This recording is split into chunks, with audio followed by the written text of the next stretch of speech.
Imagine this. Friends, let's make a bold assumption. Let's say you just closed your eyes. When you open them again, you're not in a hospital, not in heaven or hell. You're in, well, let's call it a massive soul transfer station. The place is decked out like a top-tier Las Vegas casino, but it's dead quiet. You and thousands of other souls are all sitting around a gigantic, circular gaming table. A voice rings out. Welcome, everyone, to the Afterlife Design Bureau. You are all about to be reborn into the world of the living, but there's a new twist. This time, you must all first collaborate on designing the game rules for the next world. What rules? For example, will this new world allow a 9-to-9, 6-day-a-week work culture? Or will it mandate an 8-hour workday? Will the rich pay more taxes, or will the poor? Will it be universal health care for all, or will everyone have to fend for themselves? You all have to vote. Every rule must pass unanimously. Oh, and one more little thing, the voice adds. Once you've finished designing all the rules, every single one of you will come up and randomly draw a fate card. You have no idea what you'll get. You might draw global billionaire, Ivy League graduate. You might just as easily draw born with a severe disability in a slum. You don't know your race, your gender, or even whether you'll be smart or dull.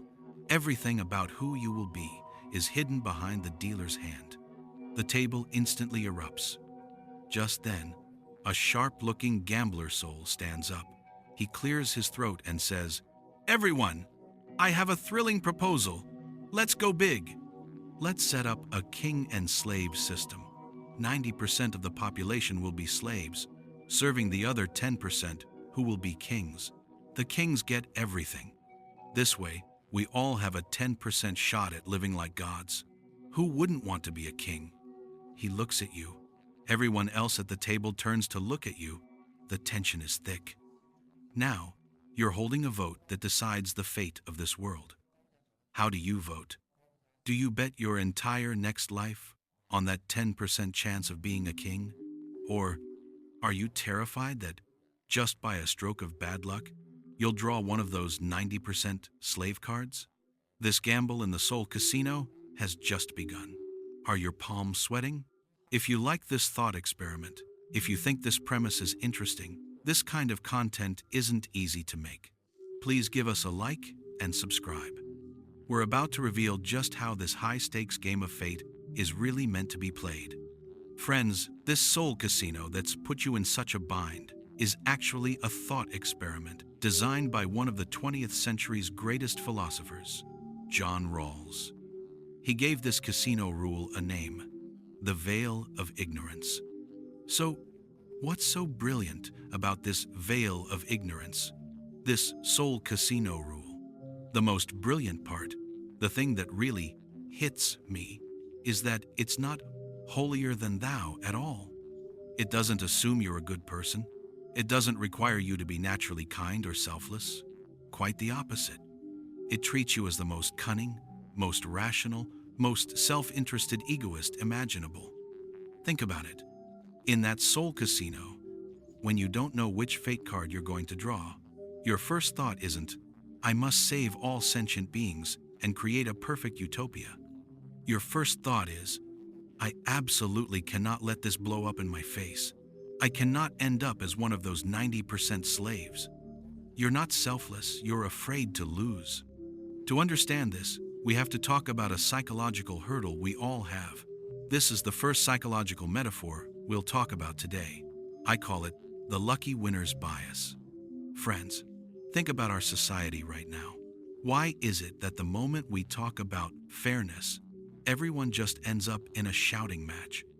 The rich person thinks taxes are too high. "I work my ass off, 996, for every penny I earn. Why should my money be taken to support those lazy bums?" The poor person thinks welfare is too low. "Those CEOs make thousands of times more than I do. Why can't they spare just a little more?" Why? Because we have already drawn our cards. We already know who we are. We are the haves or the have-nots.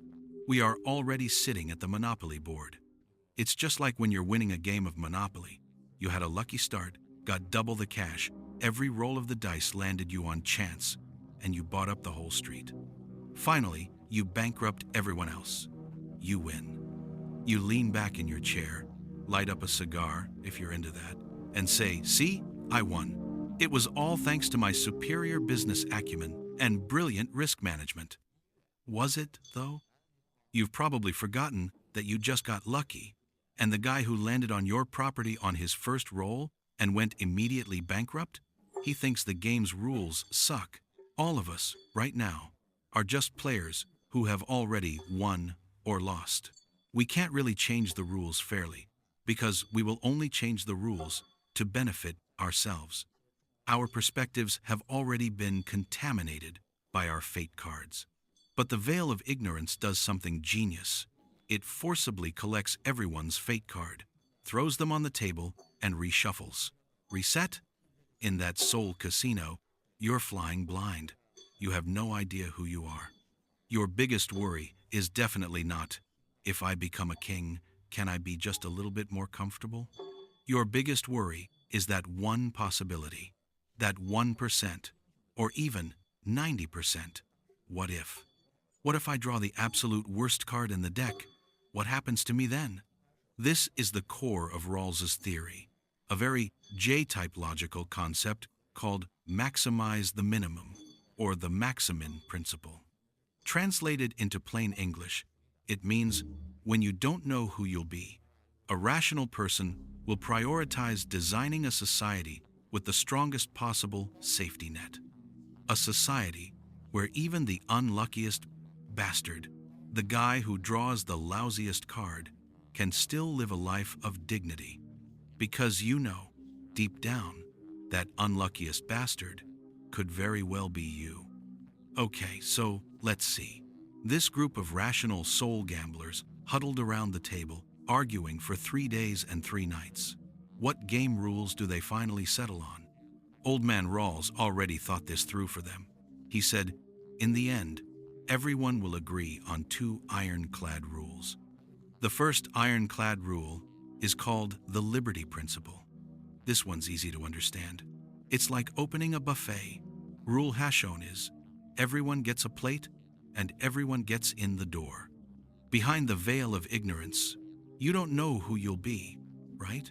You don't know if you'll believe in God, or Buddha, or be an atheist. You don't know if you'll be a political junkie on the internet or just want to quietly watch your shows.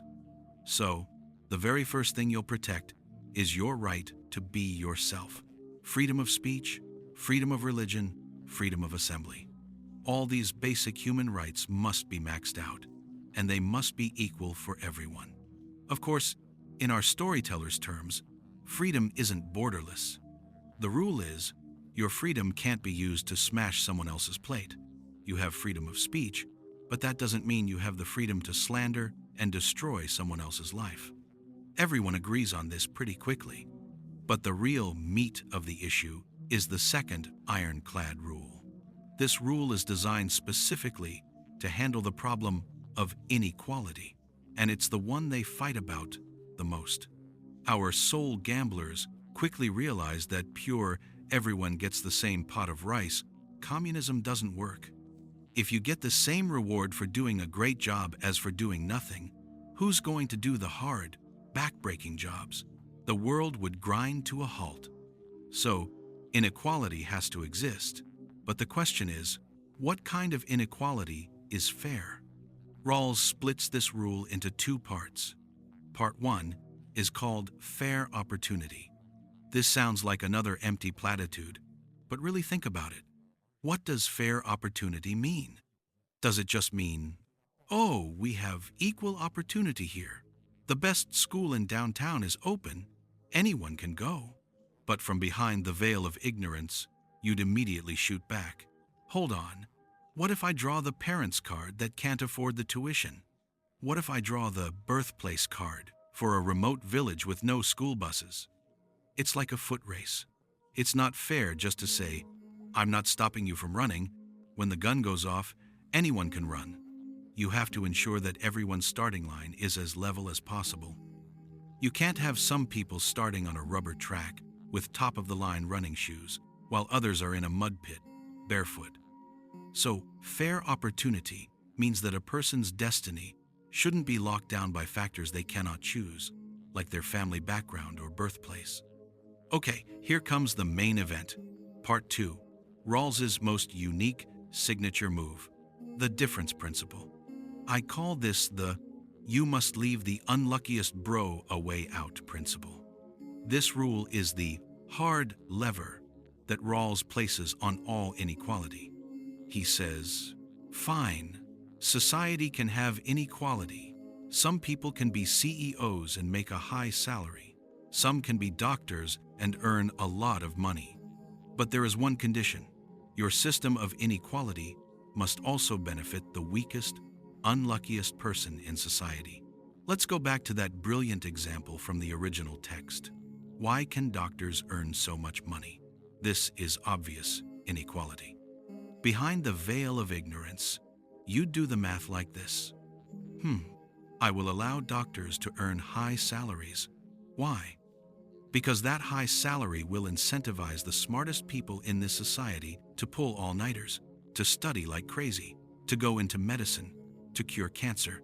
And in the end, if I draw that chronically ill, unlucky card, when I get gravely sick, I, the weakest person, will also have a top-tier doctor available to save my life. You see, the doctor's high salary, the inequality, ultimately benefited the weakest person, the patient. Rawls would say, this inequality is okay, approved. Now for the counterexample. Back in the casino, someone proposes, let's make a rule.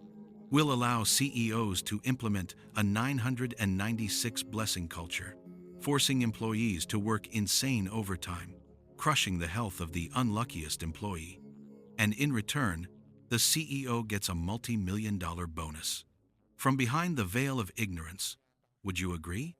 You'd be the first to jump up. No way. What if I'm that unluckiest employee? This inequality only fattens the CEO's wallet, but it destroys me.